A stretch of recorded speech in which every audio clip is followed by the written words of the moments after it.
ہارون رشید ایک بادشاہ گزرا ہے، اس کے زمانے میں ایک بزرگ تھے جس کا نام بہلول تھا رحمہ اللہ۔ اس کو لوگ دیوانہ سمجھتے تھے، پاگل سمجھتے تھے، لیکن ہارون رشید اس کی بڑی عزت کرتے تھے، اور سپاہیوں کو خاص طور سے یہ حکم تھا کہ جب بھی یہ دربار میں آئے اس کو نہ روکا جائے۔ ہارون رشید بادشاہ کی اس کے ساتھ بڑی آزادی تھی، وقتاً فوقتاً مذاق کا سلسلہ جاری رہتا تھا۔ تو ایک دن بادشاہ نے از راہ مذاق اس کو ایک چھڑی دی اور کہنے لگا کہ یہ تیرے پاس امانت ہے اور یہ اس شخص کو دینی ہے جو تجھ سے زیادہ بے وقوف ہو، جو تجھ سے زیادہ پاگل ہو۔ بہلول رحمہ اللہ نے وہ چھڑی لے لی، اور جب بھی بادشاہ کے دربار میں حاضر ہوتا تھا چھڑی اس کے پاس ہوتی تھی، سنبھال کر اس نے رکھی تھی۔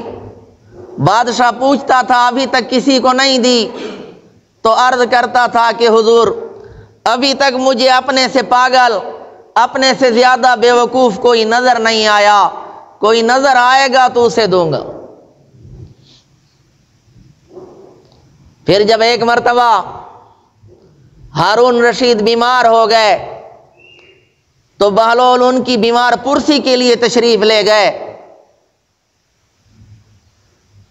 جا کر پوچھا حضرت طبیعت کیسی ہے، آپ کا حال کیسا ہے؟ خلیفہ ہارون رشید کہنے لگے کہ اب کیا حال پوچھتے ہو،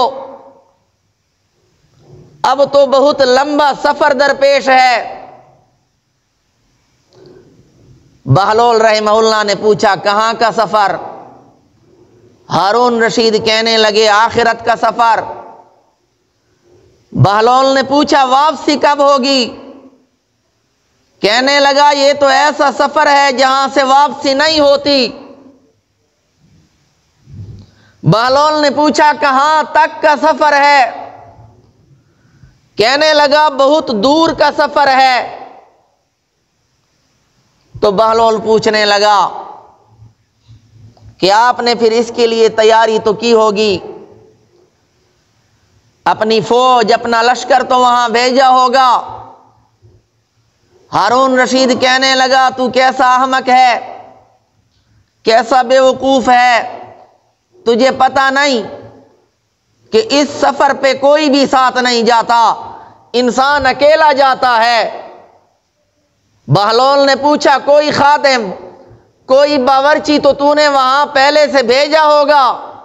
کہنے لگا کوئی نہیں، یہاں انسان اکیلا ہی جاتا ہے۔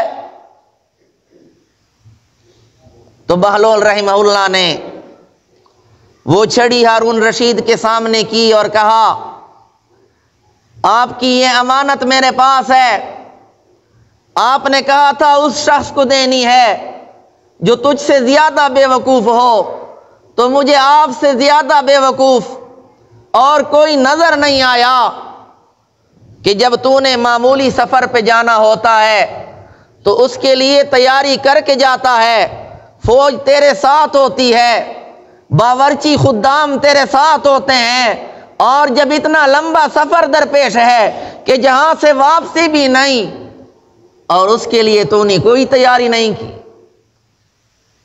تو مجھے اپنے سے زیادہ بے وقوف اگر نظر آیا تو نظر آیا، لہذا یہ اپنی امانت واپس لے لے۔ تو ہارون رشید کی آنکھوں میں آنسو آ گئے اور کہنے لگا واقعی اس کا حقدار میں ہی ہوں، ہم تو تجھے دیوانہ سمجھتے رہے، پاگل سمجھتے رہے، لیکن آج معلوم ہوا کہ تجھ سے زیادہ عقل مند اور کوئی نہیں۔